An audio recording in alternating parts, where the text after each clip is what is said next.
What's up, guys? Welcome to beautiful Guilford, Connecticut. We made it up here, made it through a bunch of cities and towns across America. We have all kinds of location episodes coming at you in the next several weeks. But right now, this week, we are so happy to present to you Brian Siramaturos from the Tossing Salad podcast. We were guests on Brian's show, and it's really nice now to have him on our show. Whenever we see Brian, it is always a great conversation. I hope you enjoy. Now, if you'll excuse us, Denise is sending me out in the woods to get my own switch. Looks like it's going to be a great night here in Guilford, Connecticut. Enjoy the show, guys. Check the mic and make sure it sound right, boys. Hey listeners, ever wonder what it would be like to blow up your comfort zone at the tender age of 50? Well, we did just that. When our last kid went off to college, we hit the road in search of a new hometown. Now we bounce from city to city and bring you along for the ride. This is the Skiptown All-Stars podcast. What's up, All-Stars? We are really happy today to have in the studio with us Brian Siramaturos from the Tossing Salad podcast. For those of you who are keeping score, we were actually guests on his show a few weeks back, and we are super excited to be returning the favor today. We can't wait to get into it. Say hello, Brian. Well, I'll tell you, first of all, thank you for having me on your show. That was my favorite show that I've ever done, interviewing somebody when you guys came on last month. And I thought that we had such a great time. Usually I try to keep my shows within like an hour or so. And I think we went out to like an hour and a half. And I remember James at the end, he was like, you know what?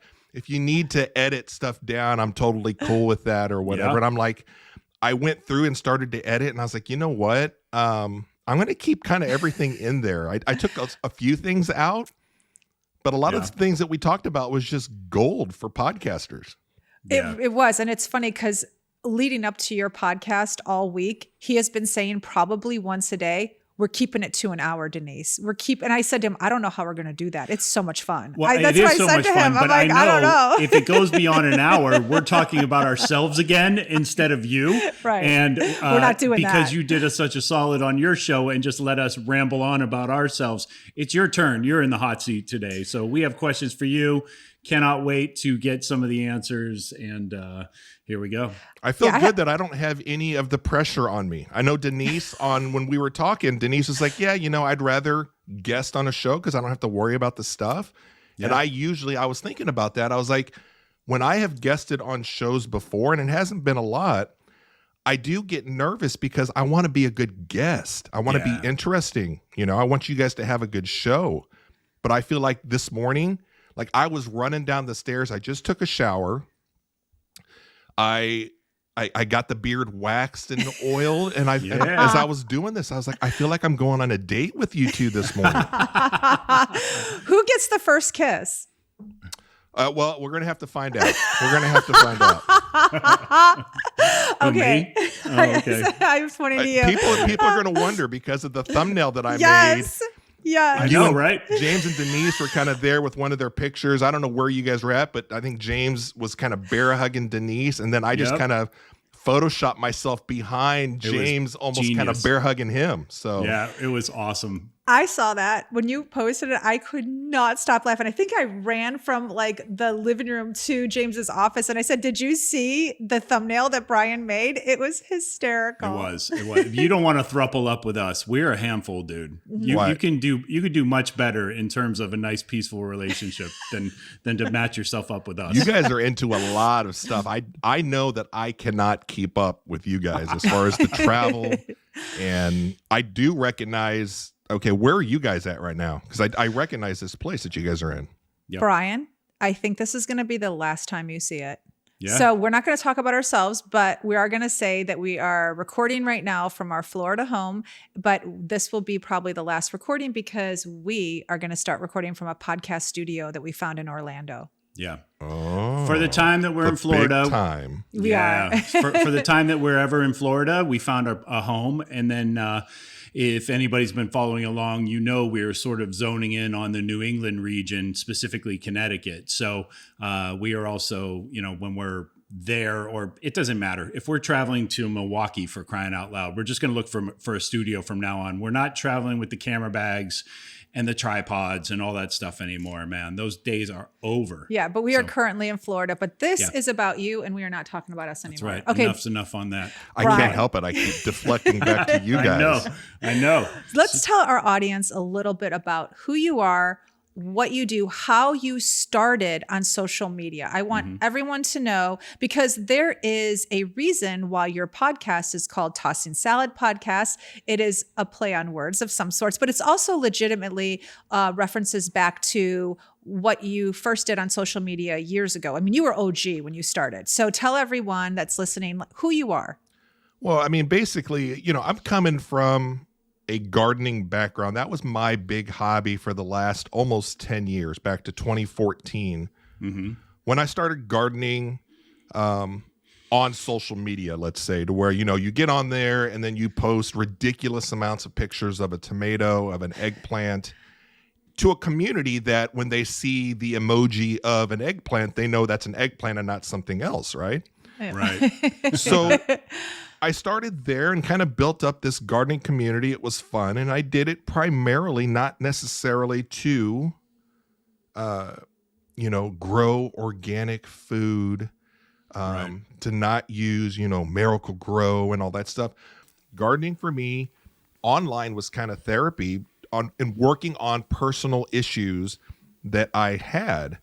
Or that I have been struggling with for my entire life, whether it was stress, high blood pressure. I'm an introvert. I hate dealing with people.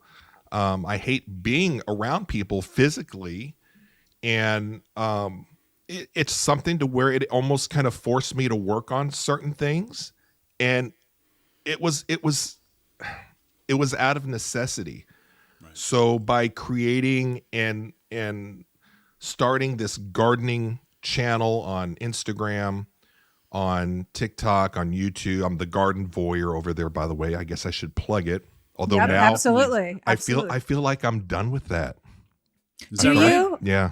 Okay, are you done with the social media part, Brian, or you actually don't garden anymore? Great question, Denise. I think I'm done with how I was using social media and the gardening, because the last few years, it's gotten away from the therapeutic part of it. And I was a gardening performer on social media. Right.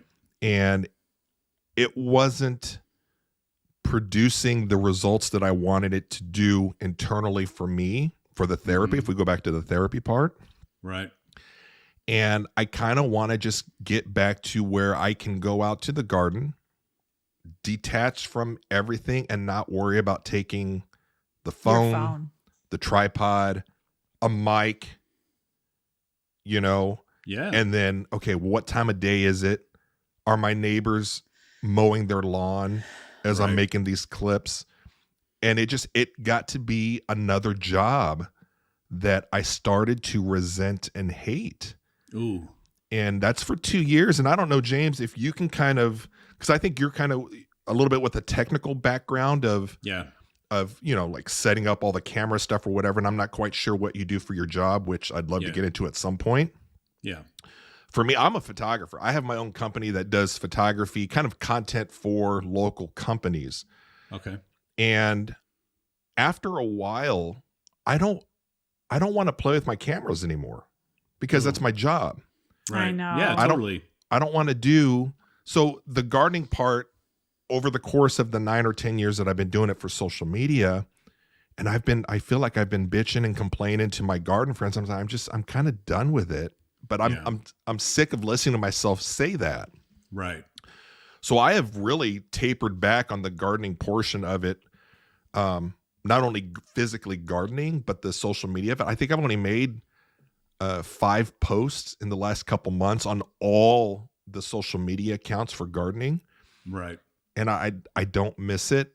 I am totally into creating something new right now with whatever this podcasting show stuff, whatever doors open up from this going forward. I don't know where I'm going, but I am crafting skills of being a host and interviewing people, or being a guest on the Skip Town All-Stars and setting up a camera for recording, using StreamYard, having a microphone, and just kind of talking about whatever.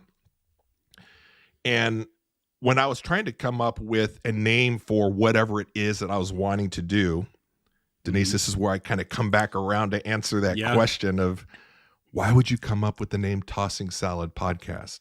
Because of I know the reason, because you told us when we were on yours. Yeah, I had a note list of 50 different names of what I wanted to call a show that it was almost kind of a variety show because I didn't know necessarily what I wanted to do just yet. Right. And all 50 of them were very vanilla, kind of traditional. And I'm just like, and that's nothing of what I'm about or what I do. It doesn't hit my sense of humor. Everything that I kind of do for the most part, there's always a little sense of humor thrown in there, a lot of self-deprecation for people that really know me. And I looked through those 50 names and I was like, I mean, they're good names for people that are starting podcasts and whatever, but I'm like, you weren't feeling it. I wasn't feeling it. And just, I was always in the back of my head, I'm like, this is like a virtual tossed salad of topics that I want to do. And of course, I know what most of us, I guess, have associated with a tossed salad, thanks to, what was it, Oprah or something? Chris Rock. Or Chris Rock, yeah, that's right. It was a Chris Rock joke. Not everyone, Brian, because I just had to explain it to one of our listeners last week. Oh, did you? And then I ruined it. She said, I will never look at a tossed salad the same way. Yeah. So, and I felt bad. I was like, oh, I didn't want to do that for you. So there are people that have that associated with it. And I struggled because I was like, I think it's hilarious and funny. Yeah. One, there's on top of the sense of humor of that, if you can think about that in terms of my type of sense of humor, but there's an actual, it's a way to kind of on the forefront get rid of certain listeners or a certain type of person that will not like my sense of humor. That's an easy way at the front end to be like, I'm not going to listen to this. Now there might be some false positives that are going to get flagged of people that would like me, but they're like, I'm not listening to a podcast called Tossing Salad because they're thinking that it's something.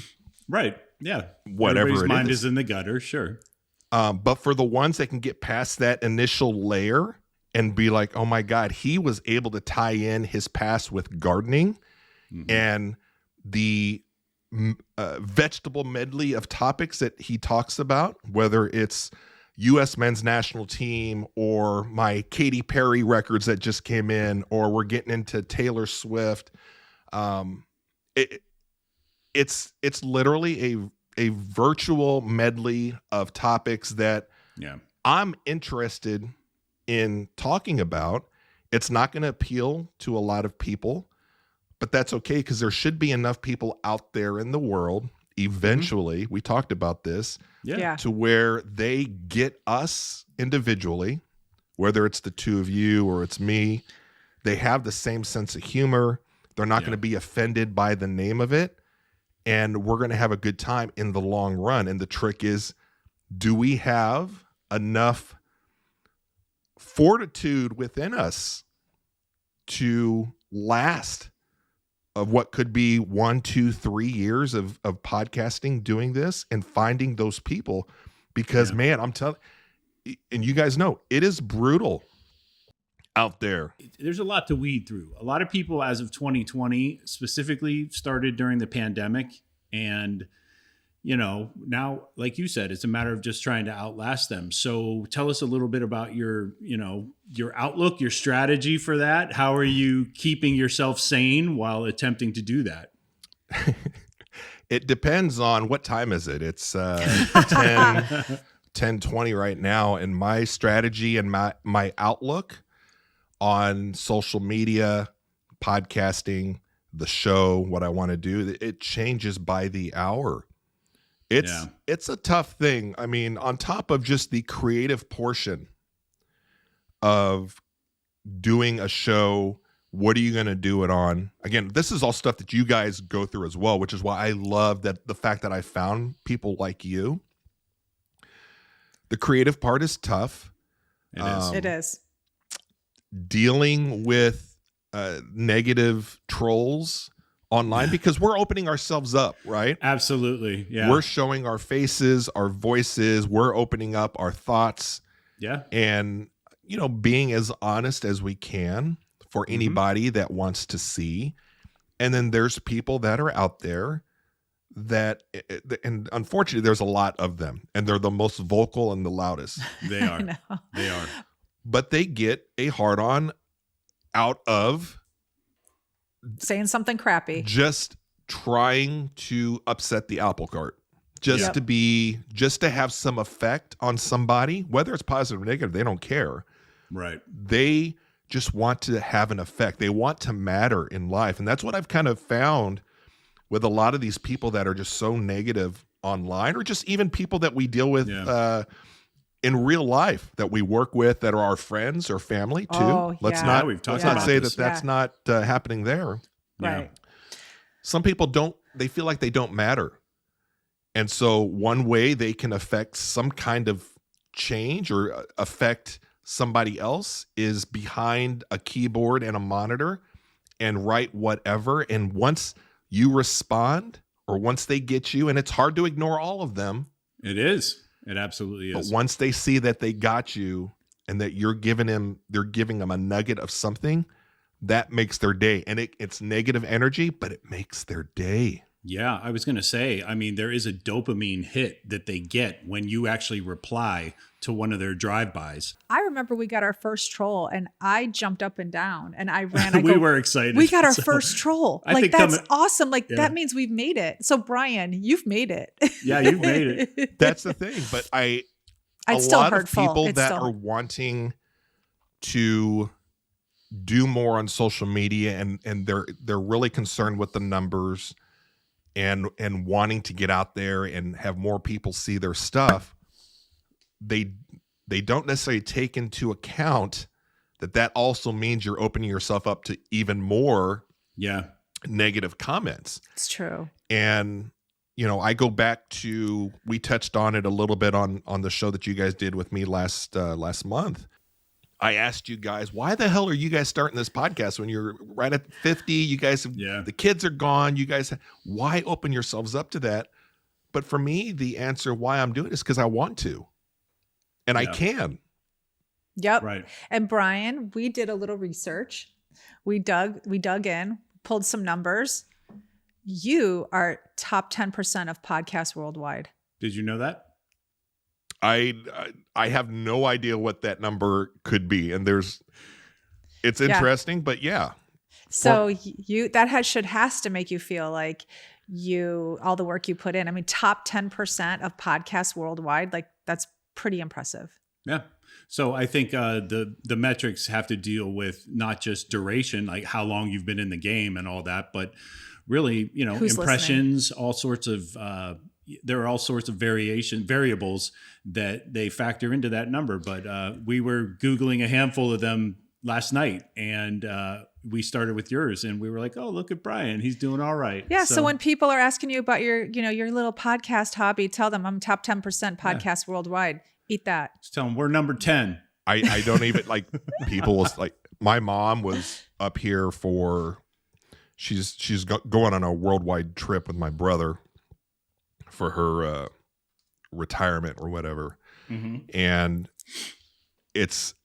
I'm curious to hear what you guys think also, when people that in real life find out that you guys are doing a podcast. Like, I know the word is getting out to the people that I know in real life, which this is real life too. Like, I can't touch you guys, but you guys are real life. I consider you guys friends, and I just met you guys. Absolutely. Really. Yes. Yeah, totally. But I was dreading having her come up because I knew at some point she's going to in the mom tone that we all have kind of grown up with, to where you just know that the person that has been around you, whether it's your mom, your dad, your brothers, your sisters, your own kids, your daughters, in that particular tone that you're just like, oh, yeah, it just slices you. What's this podcast you're doing? Yeah. Why are you doing this? Brian, I had a career for like 15 years, and when we would go home to picnics or whatever to Ohio, my mom would say it in a tone that felt so demeaning to me, and she would say, "Go tell Aunt Patty what you do again," Right.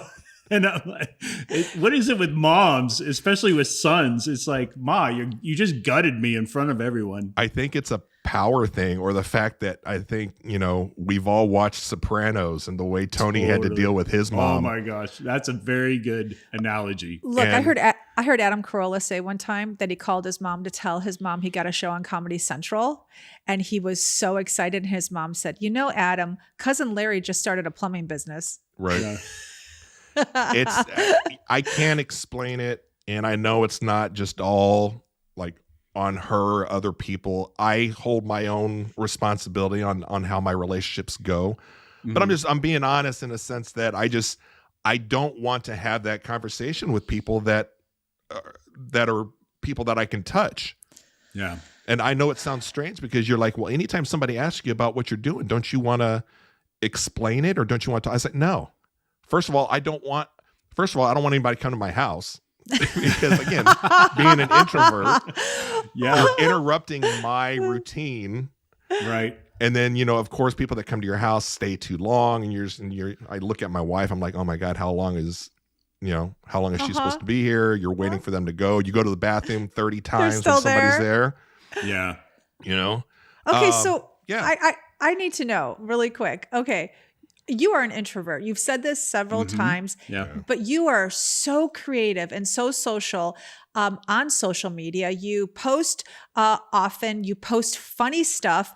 How the hell did you meet Amy and have 2 kids? And do you ever go to parent-teacher conference?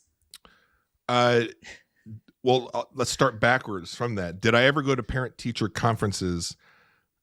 I did when they were smaller, but I'm going to tell you what. You're looking at the guy that started the PTO at our school. Wow. What? Yeah, it doesn't make any sense, but there was a point in my life to where like things mattered and you want to be involved and do all this stuff and it's for the greater good. That's about as positive as I can get. I've gotten way more pessimistic and negative as I've gotten older. I'm sure.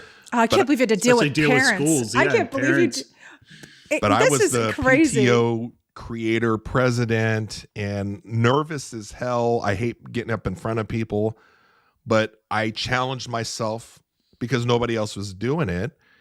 And I was like, why can't I do it? Why can't I organize this and get people and, bring them in? I'm not good at any one specific thing, but I'm good at big picture stuff and creating something and getting it going. So there's that. But as far as huge. How my wife and I got together and how she procreated with me or whatever to produce 2 kids, I have no idea because she is the opposite of me in terms of personality wise. She is an extrovert. She is outgoing. Everybody loves her. She's a fun person to be around. And I am the exact opposite. I don't know what it was, whether it was she felt bad for the kid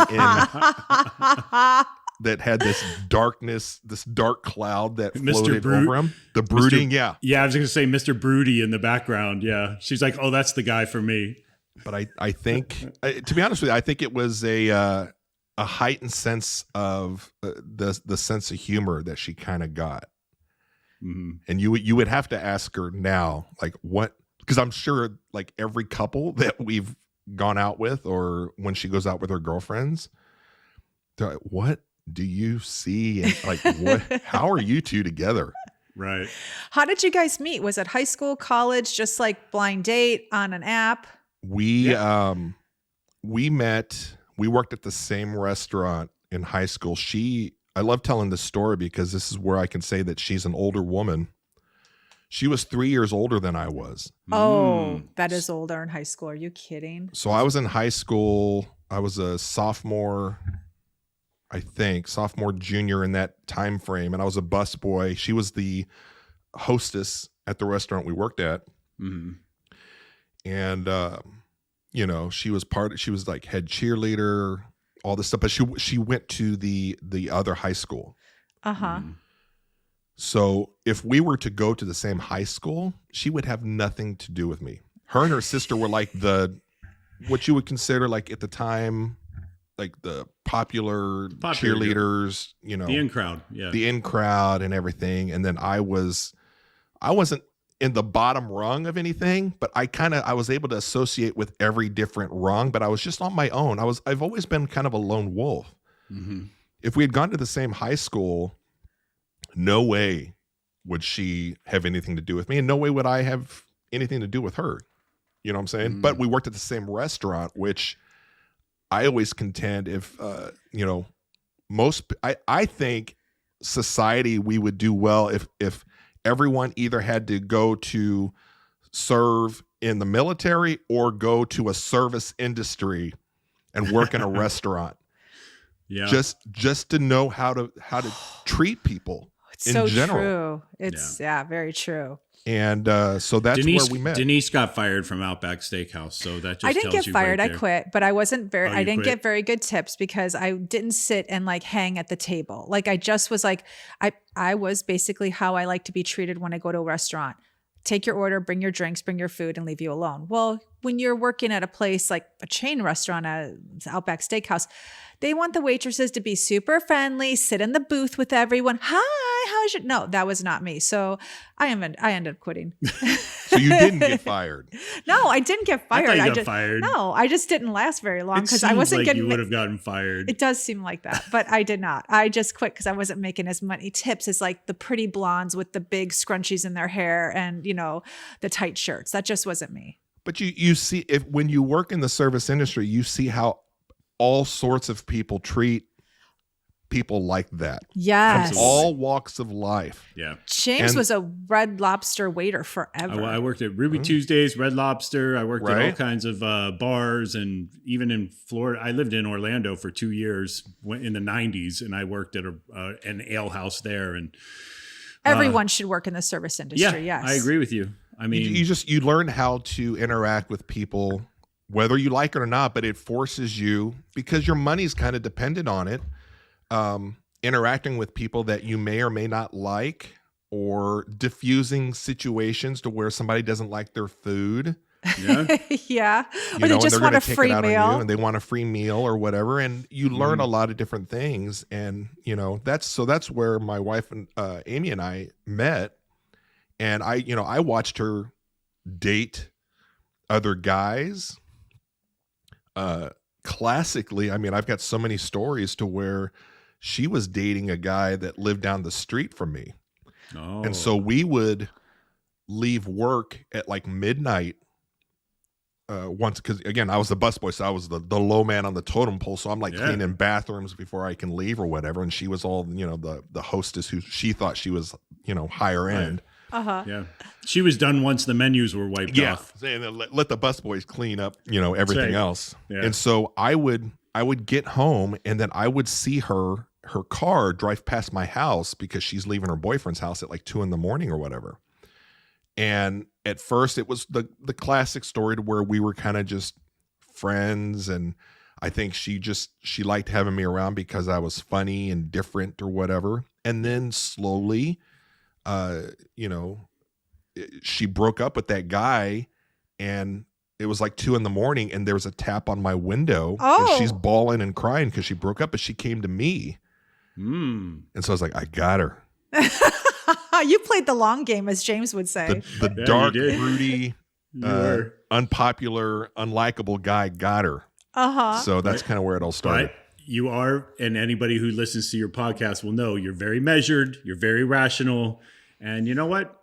You're a steady rock, obviously, for her. So why don't you tell us, because, we Denise and I have really been sort of humbled by the fact that you were able to share her story a little bit, what you guys are going through, and just how open you are with the situation with Amy right now. Are there any updates? Yeah. So my wife, Amy, was diagnosed with breast cancer earlier this summer. And the timing of everything was like, there's no right time to come down with breast cancer, right? Mm-hmm. For anybody. Yeah. But for us, it was kind of difficult because one, and I'll start from what should be kind of a lower priority, but it all matters to us. Our dog that we've had for 10 years, well, I think he's 11 now, mm-hmm. was just out of the blue diagnosed with cancer and given just a few weeks to live. Oh my gosh. And so, I mean, that just devastated all of us. And, you know, we had to go through the whole conversation of, well, the doctor said that if he goes through this certain round of chemo, he's got a really high chance of surviving. And I said, well, how much is this chemo for dogs? Yeah. $5,000 or $6,000. And I'm like, wow. Yeah. And wow. I love my dog. Mm-hmm. Yeah. I love my dog. But I was like, oh man, is this a battle that I'm going to want to do with her? Because I mean, one, we don't have the money, mm-hmm. right? Mm-hmm. But that kicked everything off. And then our oldest got into West Point, and he had just left, and we weren't going to see him for, I don't know if it was like 8-10 weeks or something like that, to where they're doing like summer basic training before the classes start up at West Point. Mm-hmm. And one of the problems was when she was diagnosed, and that hit us pretty hard because there's a lot of information we didn't have at the time other than she has this HER2 positive cancer. You know, a lot of things start going through your head. Yeah. And our thing was, well, what information are we releasing and who are we telling? The number one issue for us was we couldn't get word really to our son. Oh, right. Of course. So we couldn't really tell anybody because we were afraid of information somehow getting to him while he's going through this, you know, time up at West Point. And, you know, it's already difficult for these kids going there to where all of a sudden they go from high school senior, big fish in a small pond. Everything's really super easy for them, to basic training wherever they're at out in the field doing stuff. We're like, we can't let anybody know. Right. Wow. I never thought of that. That had to be difficult for the both two of you. And she didn't want, the only way we could get information to him was writing a letter. Mm-hmm.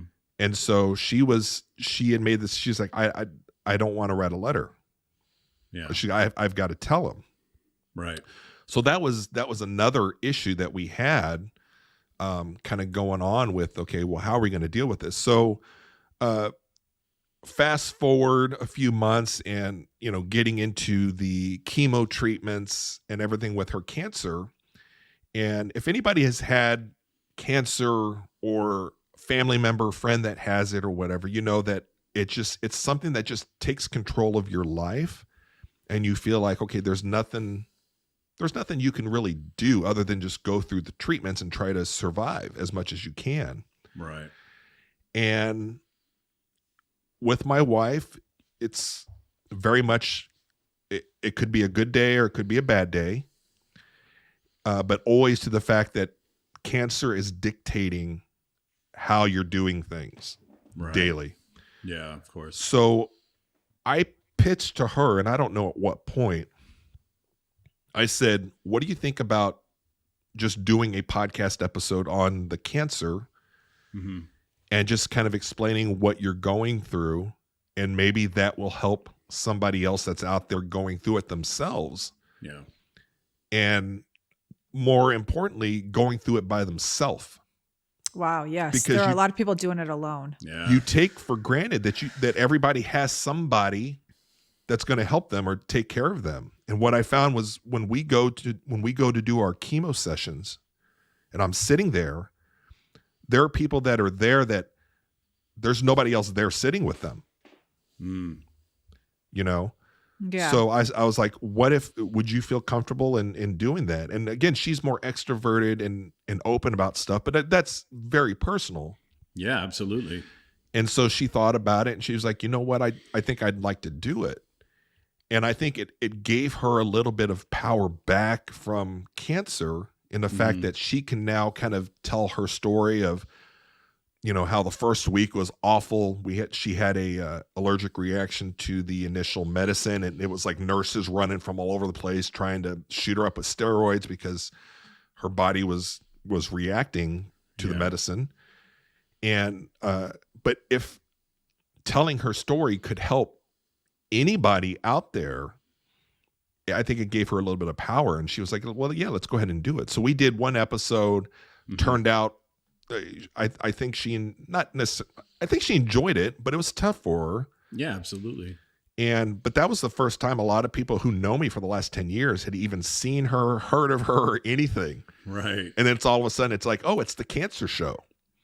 Yeah. So we've done 2 episodes, and I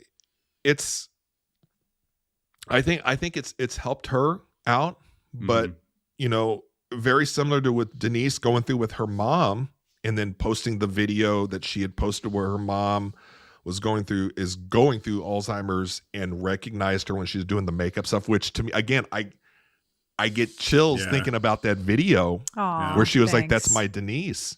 Yeah. It's my wife and my family. I could not even bring myself to comment on the video. Like, I didn't know what to say. That first off, you know, from the podcast standpoint, I just didn't want to be so like, oh, look at our podcast. We're doing all these amazing things. And it was, you know, goes back to the word humbling. So when Denise posted that, when I watched you and your episode with Amy, you know, it's the same thing. It takes a lot. And to your earlier point, you're putting yourself out there already. And now all of a sudden, you know, now, you know, when you're doing a podcast, you're putting your best face forward. But now it's a situation where it's like, oh, you know, not everything's perfect in my family at the moment. And now I'm super vulnerable. It's weird, but I think people respond better to that than if you're just talking about anything else. Yeah. And you start. So Denise, you tell me, relating this to the video that you did with your mom, you start to second guess, should I be putting this out there? Oh, for sure. We know that it could help other people, but then in the back of your head, and kind of what James was saying there too, should you be doing this? Right. And I go back and forth. I mean, I think we have one more episode to do just to catch everybody up on how all the treatments are going. Yeah. Losing her hair has been a huge thing the last few weeks. It's been a little up and down here. Yeah. But you start to second guess long term, is this the right thing to put out there? Yeah. Because all it's going to take, right, Denise, is one person to tell you, you're just showing your mom to get clicks. Right. And then, for sure. And then there's the burn. There's the comment that's going to make you stop. No matter if you're helping people. Yeah, I really was apprehensive. So I understand where you're coming from. I had that video and I had only recorded it for my girls, my 3 daughters, because they weren't with me when I was with my mom, and I hadn't seen my mom in almost a year. And so I talked to her on the phone all the time, but to see her and see how much she had deteriorated, aged.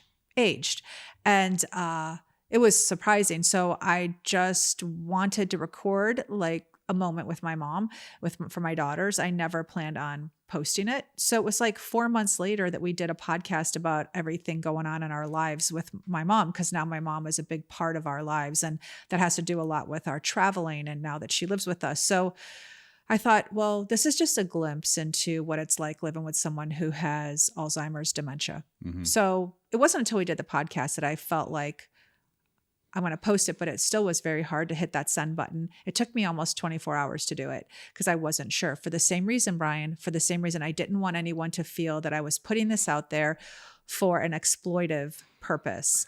And, but I have to say, I didn't get any trolls. I'm grateful. Like everyone was very supportive in the sense that people, I didn't know, I got thousands of views, and people I didn't know were sending me private messages and then also posting on that reel. This was my mom. This was my grandma. I took care of my mom for 3 years. Mm-hmm. Oh my gosh, this must be so hard for you. How nice that she recognized you. I mean, really beautiful comments. So you put yourself out there on a daily, and I feel like that is personal. That is hard to do. And then when you bring in the element of a family situation like yours with Amy, it's not easy. But I do have to tell you, I know everyone's on TikTok and Instagram talking about family problems. There was just something, I don't know, I guess because I felt like I knew you through social media, that to see Amy on there, it was different. I never would have stopped for a random person. Yeah. I just wouldn't have. Like if I saw someone on Instagram and they were saying, oh, my wife has cancer, or their wife was on, I don't know, Brian, if I would have taken the time to listen to a 45-minute podcast about them, but I felt like I knew you.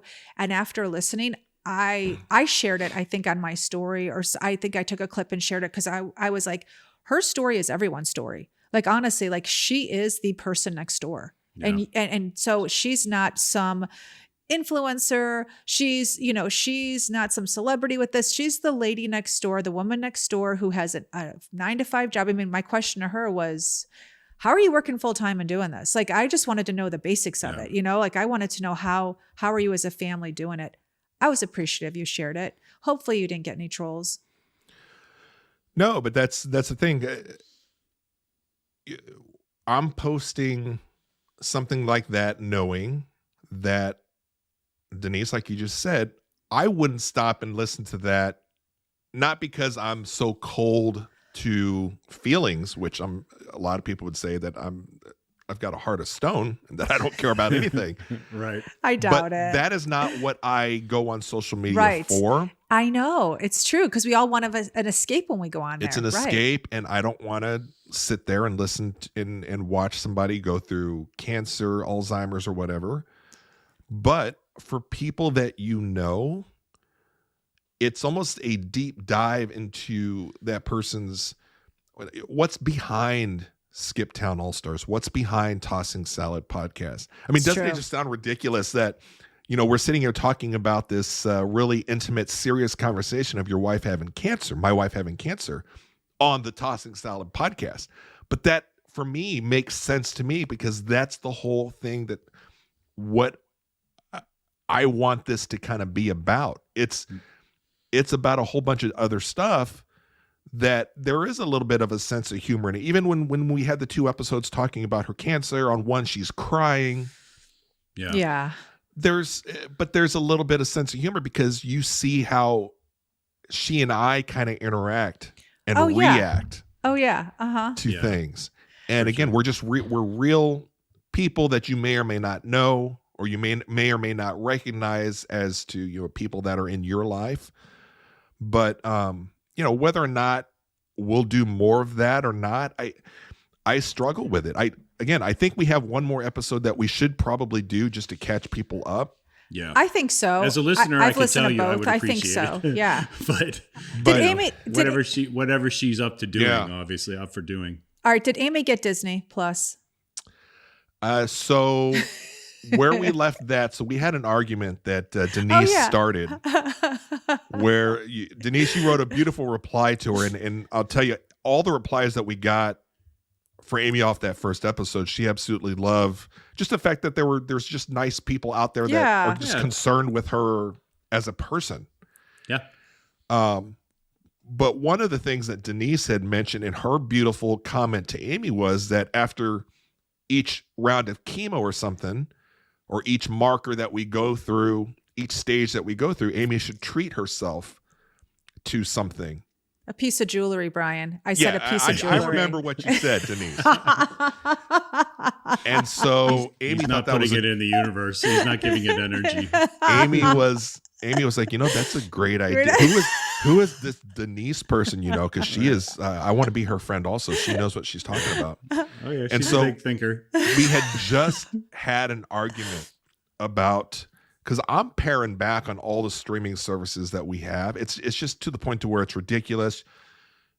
we're getting past the point of what you were spending on cable and all that stuff prior to cord cutting anyways.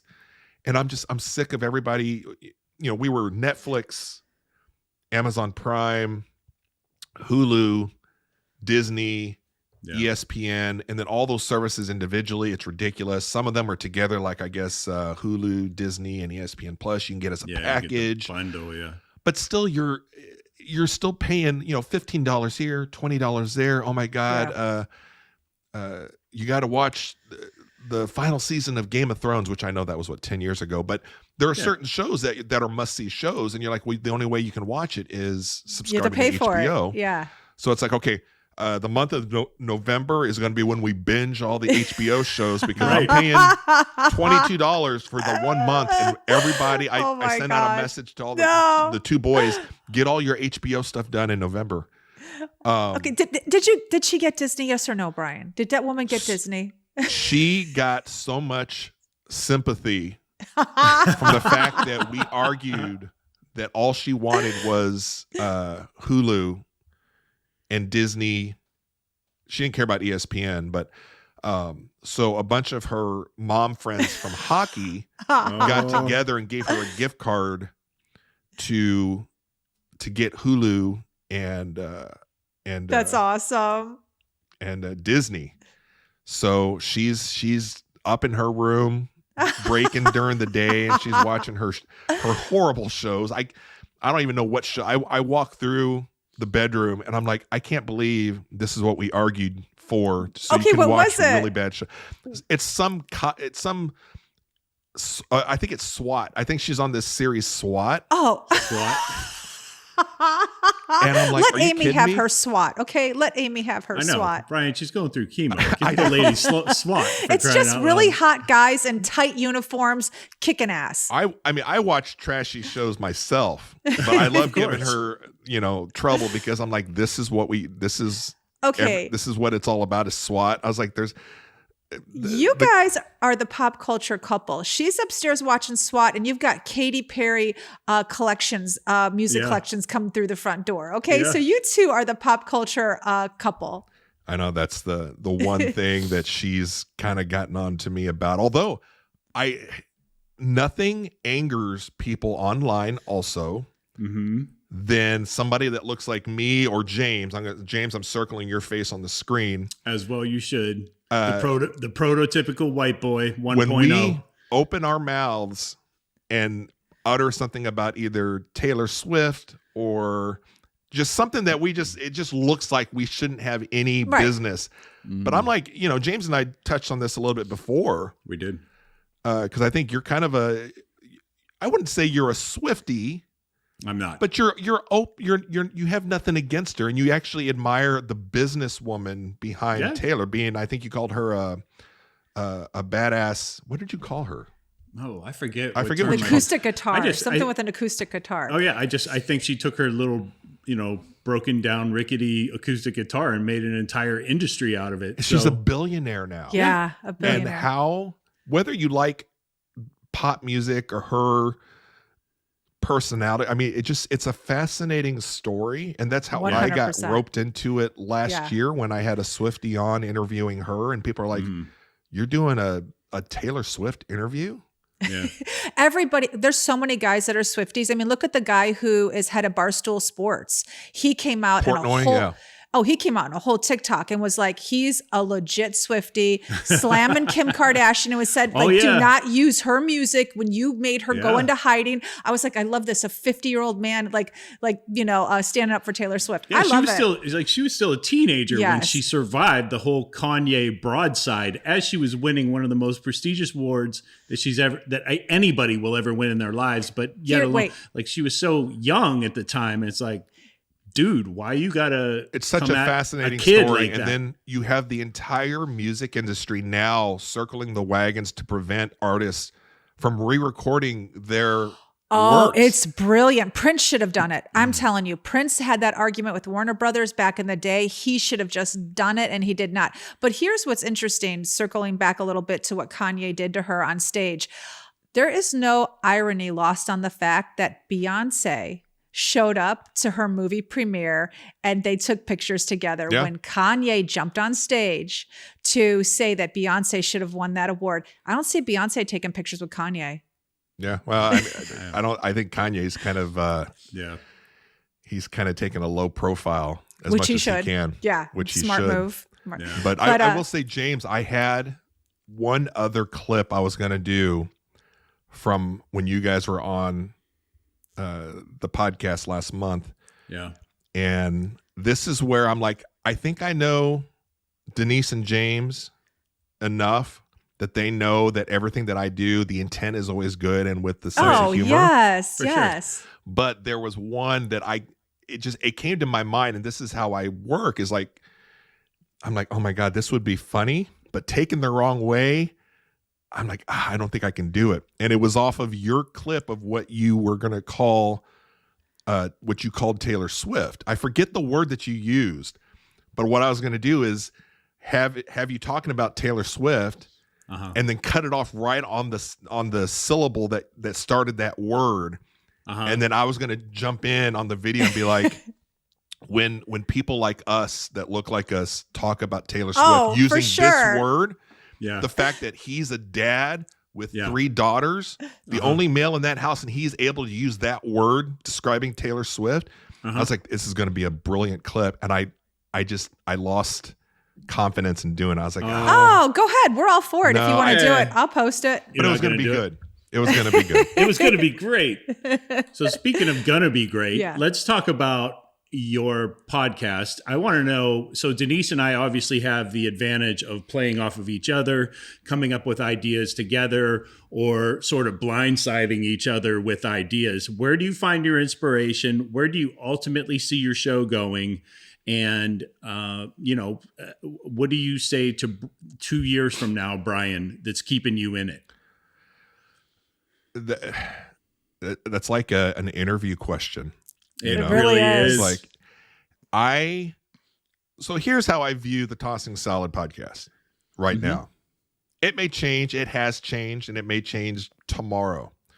Right now, it's my test kitchen for trying different things that I'm either interested in or that I need to kind of sharpen my chef knife and learn how to cut a filet better, or how to, cook pasta, how to make fresh pasta or something.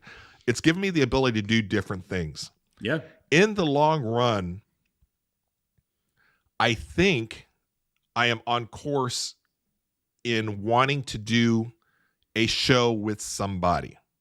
Oh, that's a great idea. I am constantly looking for others that have that kind of passion. I love doing stuff by myself. Yeah. I think we talked about it before that, if I have an idea, I just kind of run with it, which is good and bad. Yeah. It's a beauty of being your own host, right? Yeah. But I'm not having to, are you okay with this? You're not. Oh, I guess we better not do this or whatever. And there's pros and cons to however you have it set up. But I do have, I think, a lot more fun when I am going back and forth like we are now. When I did a live show with my friend Chelsea, we had a show called Brian and Chelsea Make a Podcast, which is a play off of Brian or Zach and Mary Make a Porno. But our thing was 24 episodes of live shows of us trying to create a podcast. So each week we were coming up with different ideas and then enacting them and then coming back for a follow-up episode to review what we did. And I enjoyed doing stuff like that. So I think my long-term, to kind of answer your question, is at some point to be on the lookout to find the next person to do some kind of show down the road, whether it's a live show, a podcast, or whatever. Yeah. And for me, a podcast is just the vehicle from going A to B, to getting the information out there. They're all shows. Yeah. So it's not necessarily a podcast that I'm doing. I'm doing a show. Podcast is one way for me to get it out to other people. But I am looking for somebody that is going to want to do this also with the passion to want to do it, the passion to want to learn how to do all the stuff that we're all learning right now. and to make me better in what I'm doing. So essentially not somebody that I have to kind of drag along to do something. Yeah, you want with. someone who is just as excited and enthusiastic and they have to also be, the word isn't loyal. What's the word? Because you have to do it. You have to be consistent, dedicated. That's it. Dedicated. And, when you're sagging, they have to be able to be the carry, cheerleader. It's not always 50-50. Somebody's got to be 70-30 some days. And you guys then it mentioned flops. that. You guys mentioned that before, to where somebody's just not with enough riz. Is that what they say these days? To where you're just not feeling it, and the other person kind of picks it up. Yeah. So I am looking, as I'm doing guesting on your show, as I'm putting other content out, whether I'm interviewing somebody or I'm just doing kind of a one-off topic and throwing something out there, I'm constantly learning how to do something, how to cut up the video maybe a little bit better to make me a little bit more interesting, because I think I'm made more for long form content and a long show. I'm not made for the short clips that do well. And I think the only thing that can kind of help me with that without changing my personality, which I don't think I can do. It's too late. It is. It is. Is to cut it up in a way that is more palatable for people on TikTok, Instagram, YouTube. I'm not good at that yet, but I am learning. And the hardest thing right now is just dealing with, I was looking at some of this, we can't help it, right? Sometimes we just look at the stats. I know.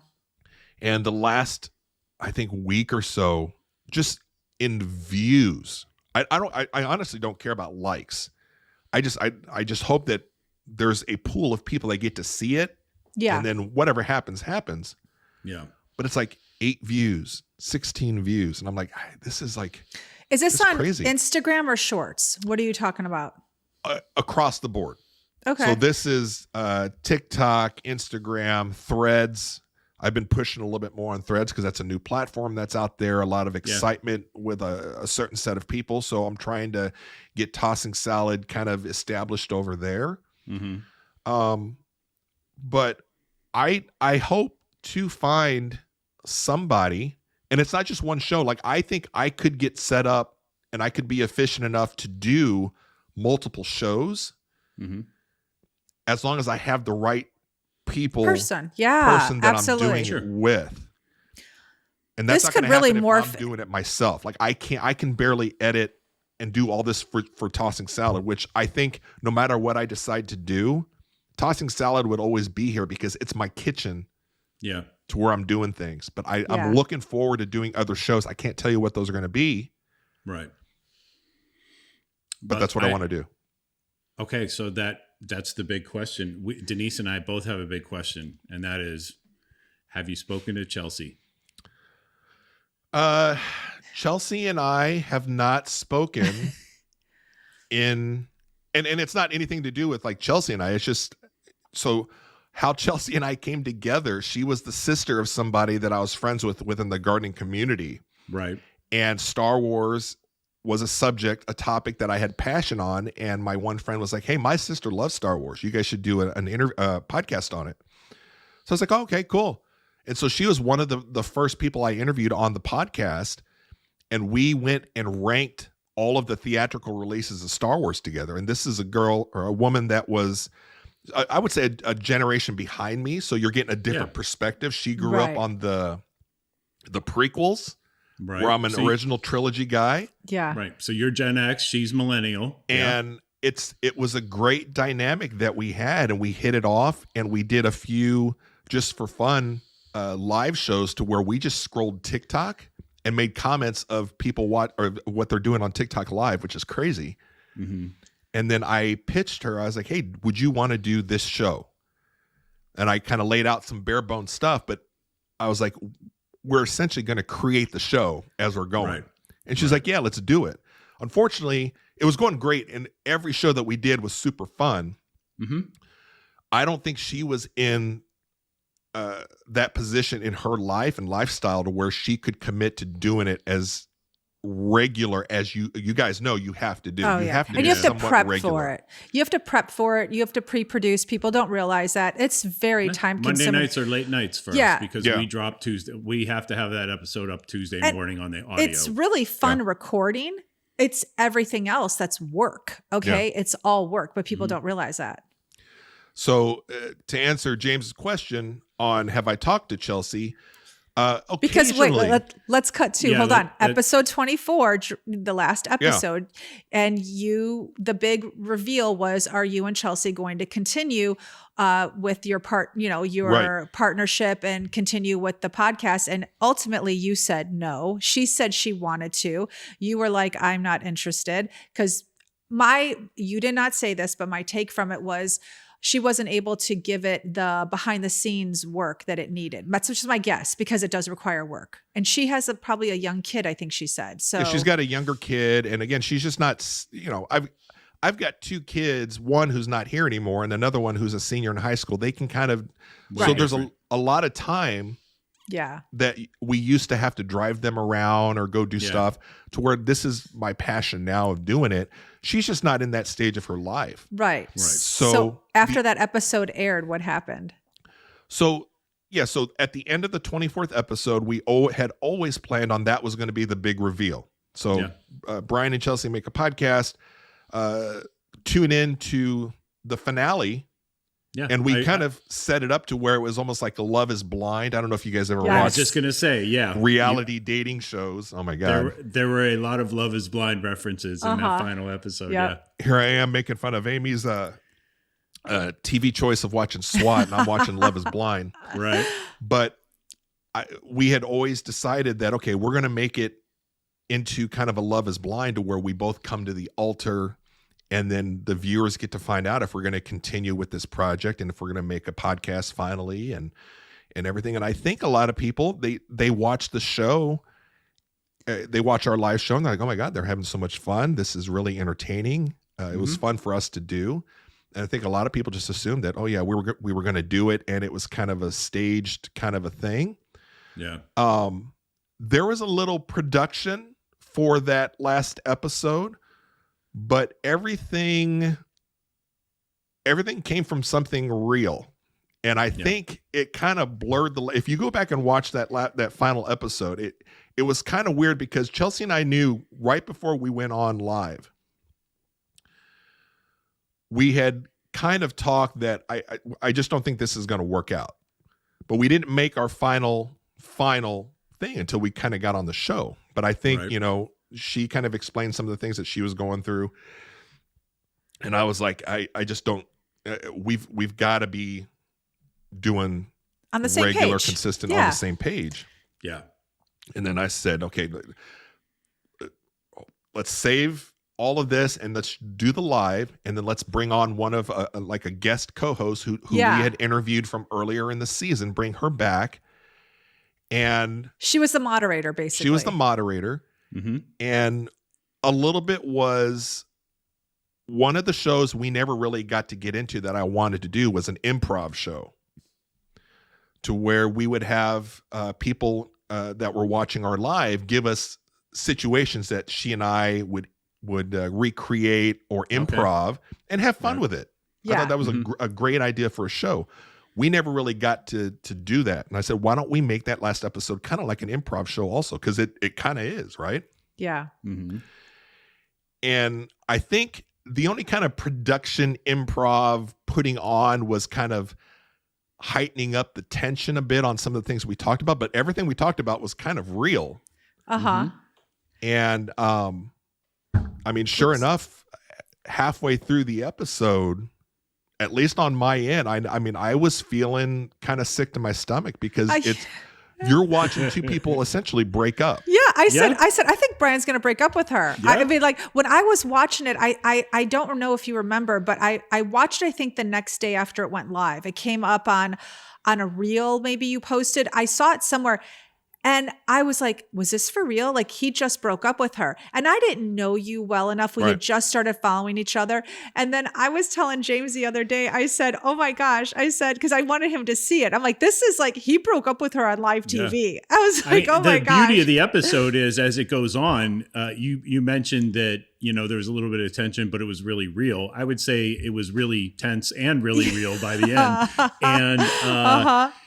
And, but I wasn't convinced you were going to say, you know what, you have your thing, I have mine. It's better off we don't do this, because I just felt like at any point, like Chelsea's obviously engaging enough where if she said that one magical sentence to you, you would have been like, okay, I'm good. Let's do this, And so I thought that's where the hook was coming. Like I was like, it's going to happen. It's going to happen. And then when it didn't, it did not, obviously, it was palpable all around in all three squares of the podcast. Yep. It was more of a mutual decision for sure than it was with some people that maybe were thinking that it was me not wanting to and she did want to.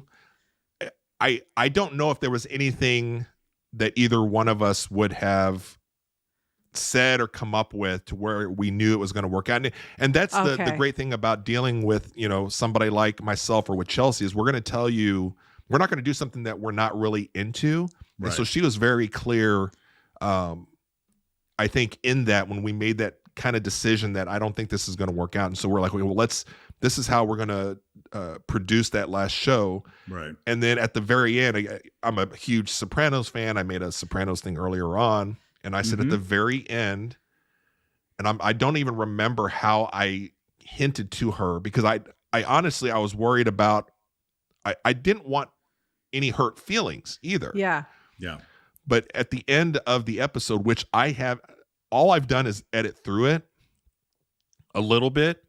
But the final part was I was getting ready to say something to her. And then it went black. Yes. Yeah. And that was our homage to The Sopranos. And so all of our friends that knew us that had been following the show, they all DM'd her. Not one of them DM'd me.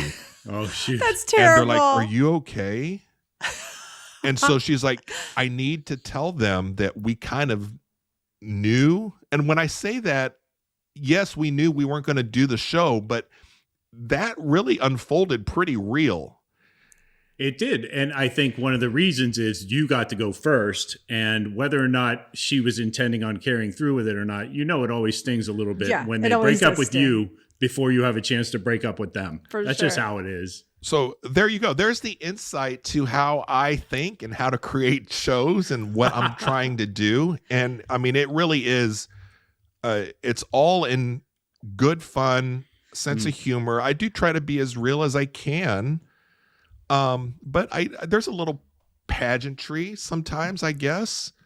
But it's always from a creative spark. And this is why I think we're all kind of doing what we're doing, even at our age, to where people, again, they're like, why not?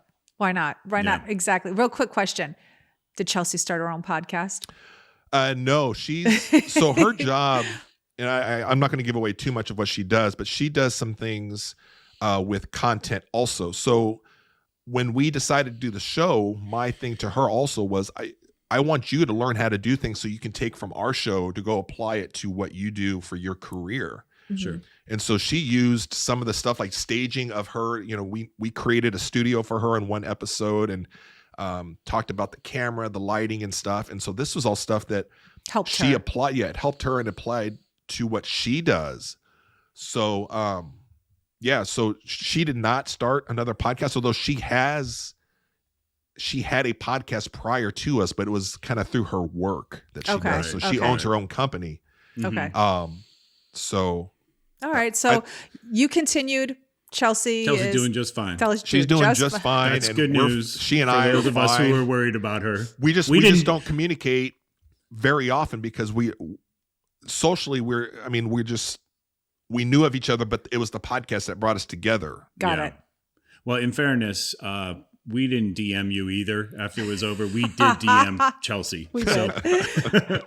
James really was concerned about Chelsea. So yeah, she was crying on his shoulder. But it's good to know she's all right. Her family's doing well and her career is blossoming. I gave her trouble. I'm like, every single one of our friends that knew, I was like, they all DM'd her. She's like, I've got to tell them like we're okay. And I'm like, you can tell them wherever you want. And I was like, I'm not going to tell them anything because what we put out there is what it was. Yeah. Right. That's awesome. All right. Well, I think we should probably wrap this up.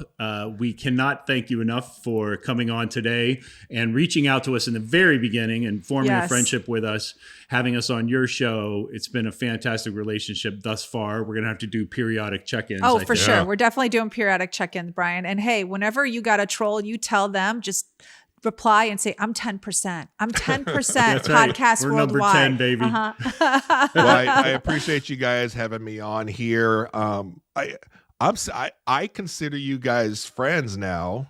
Absolutely. I just can't invite you over for dinner because you won't come. It 50-50.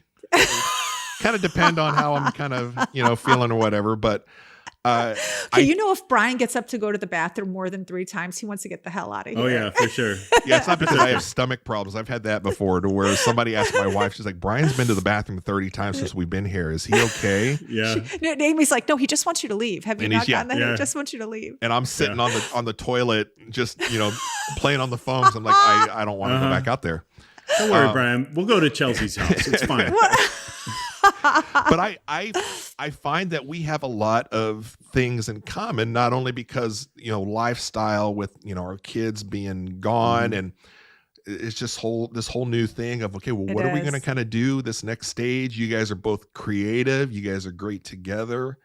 Thank you. I feel like the struggle of starting up something like your podcast and your show, I can relate to that. And that's initially why I think that we came together at the beginning, because it was more of instead of a fan to a show, I think we were looking for other creators doing the same thing so that we can compare and help each other out. Very helpful. Yeah. It's very helpful. Yes. That's the tough thing, is finding others, not necessarily with the gatekeeping, but just other people that the intent is just to be helpful and just kind of understand what you're doing and going through.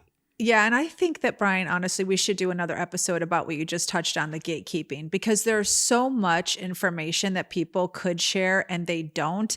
And James and I are really happy to share ours. You obviously are always happy to share yours, but darn, honestly, if people aren't like, I'm not willing to tell you. And I'm like, why? Like, it doesn't make any sense. So really, it'd be so much fun to do another episode just about all the things that we learned along the way and all the things you've learned along the way. Yeah. And I will say, I'm going into this podcast, I was like, there was a point in the interview for you guys last month, and I think it was Denise that had mentioned something about James, and I caught this when I was editing through on the first take. Something about what James did for work. And something about daytime Emmy or something. And I remember in my head, and I know you'll edit all this stuff out, and you get, as far as the cursing or whatever, I was trying to be good on your show. Oh yeah, no. But in my head, I was like, what the did she just say that he did?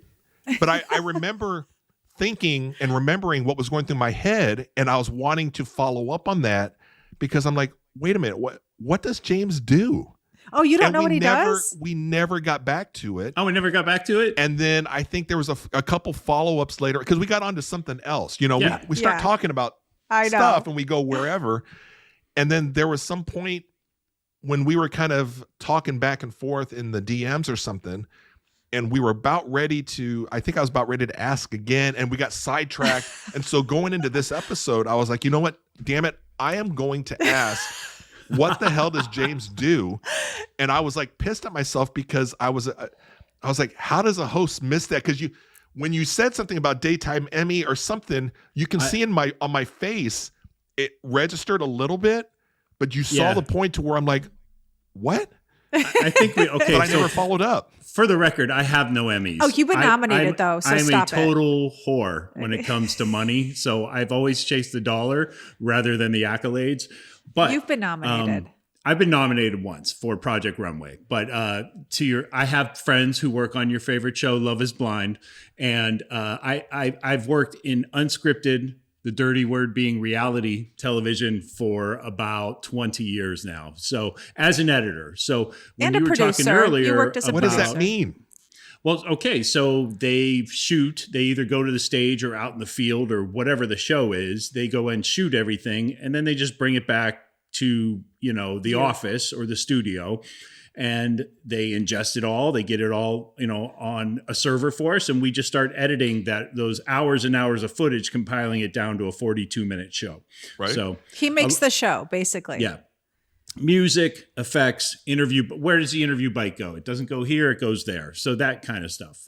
Story, everything from the graphics to, fixing the font size. So everything from beginning to end, I and people like me touch it. And then we go through rounds and rounds of notes and serve a lot of masters. And finally, at the end of the day, you have an edited show. So there you go.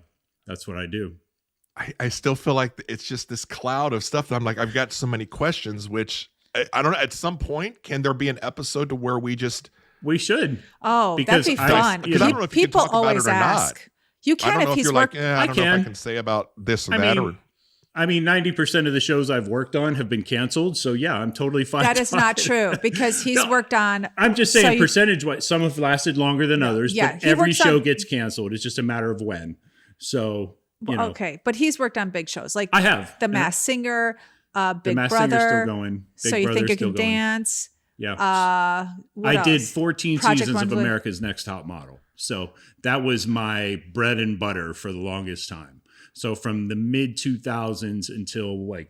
I know, but you've actually sat with Tyra. We've been to parties where she's invited the cast and crew. I mean, he's not going to say all stuff like that, but which is crazy because he's worked with some of the best people in the business. I have actually, and he's one of the best, but he's never going to say it. He's literally one of the best. I'll never say that either. No. All right. Well, we really appreciate all the time you've given us, obviously, on your show. Can't thank you enough for being a guest today on ours, Brian from the Tossing Salad podcast. James, Denise, thank you guys for having me on. I had a blast as usual, and let me know when we're getting together. But if you come to St. Louis, 50-50 if I'll come out and meet you. I don't know. If I'll actually show up. I sense a lot of bathroom trips in our future. Absolutely. All right, Brian, thank you so much. Yeah. All right, let's take them out. Empty nest, full tank. See you guys next week. Check the mic and make sure it sound right, boys.